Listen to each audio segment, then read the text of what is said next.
Hi hello friends, ನಾನು ಅಡುಗೆ ಮನೆಗೆ ಸ್ವಾಗತ. ಇವತ್ತು ನಾನು ಮೊಸರು ಅವಲಕ್ಕಿ ಮಾಡೋದು ಹೆಂಗೆ ತೋರಿಸ್ಕೊಡ್ತೀನಿ ರೀ.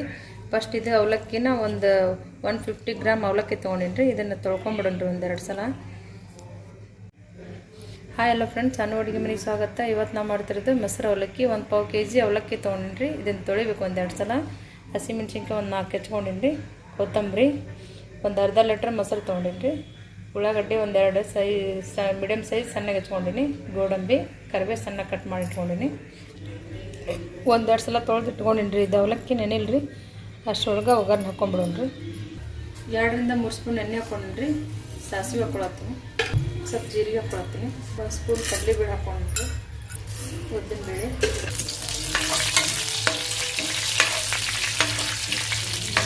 ಒಂದೆರಡು ಒಣಮೆಣಸಿನ್ಕಾಯಿ ಹಾಕ್ಕೊಳತ್ತೀನಿ ರೀ. ಒಂದು 5-6 ಗೋಡಂಬಿ ಹಾಕ್ಕೊಂಡಿನಿ. ಇದು ಆಲ್ರೆಡಿ ಆಗೈತ್ರಿ. ಇದನ್ನ ಸೈಡ್ ಇಟ್ಕೊಂಡ್ಬಿಡೋಣ್ರಿ. ಅವಲಕ್ಕಿ ತೋರ್ಸಿ ಇಟ್ಕೊಂಡಿದ್ದಲ್ರಿ, ಇದು ನೆನೆಯಷ್ಟು ಮೊಸರು ಹಾಕ್ಕೊಂಬಿಡೋಣ್ರಿ.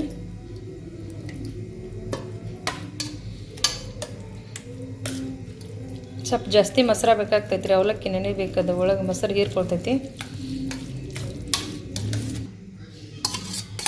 ಒಂದು ಅರ್ಧ ಲೀಟ್ರ್ ಮೊಸರು ಪೂರಾ ಖಾಲಿ ಮಾಡಿ ನೋಡಿದ್ದು ಹಾಕಿ ನೆನೆದೈತಿ ಅಷ್ಟು.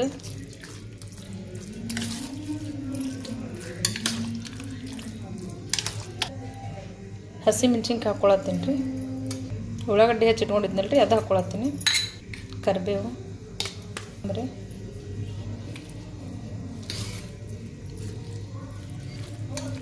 ಹಾಕ್ಕೊಳ್ಳೋಣ್ರಿ.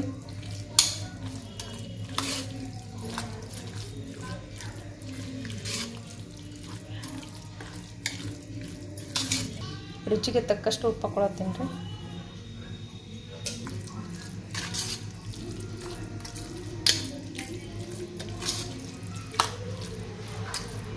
ಒಗ್ಗರಣೆ ಮಾಡಿಟ್ಕೊಂಡ್ರಿ, ಇದ್ರ ಮೇಲೆ ಹಾಕ್ಕೊಂಬಿಡೋಣ್ರಿ.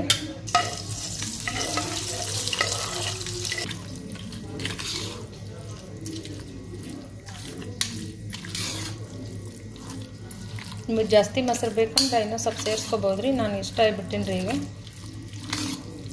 ಈ ಥರ ರೆಡಿ ಆಯ್ತು ನೋಡಿರಿ ಮೊಸರನ್ನ.